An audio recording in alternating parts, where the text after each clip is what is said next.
Democratic Governor Jared Polis' office put pressure on two small-town newspapers recently to take down an article that was not favorable to the governor. The article is accurate. It describes how Governor Polis has created another new government office in Colorado. Both newspapers eventually refused the request from the governor's office. I want to show you the article. So, like a lot of small news outlets these days, the Trinidad Chronicle News and the Kiowa County Press republish content that comes from other sources. And this article comes from the Center Square. It covers government with what it calls a taxpayer's sensibility. So let's be honest, all right? It's fiscally conservative. That's their deal. And there are similar outlets that produce factual coverage, but with an acknowledged point of view, social justice or environmentalism, consumer protection.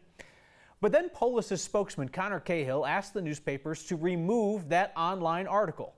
Cahill says that Center Square is a partisan organization funded by the Koch brothers.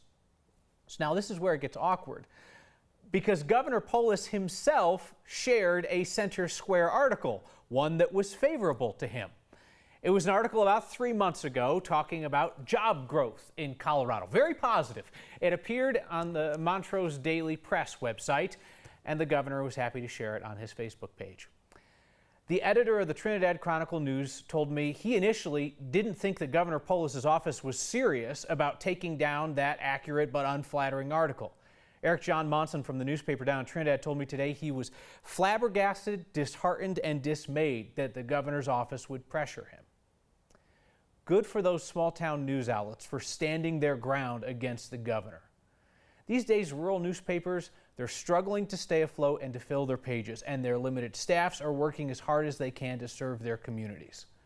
Governor Polis and his team should understand that accurate but unflattering news coverage comes with the job.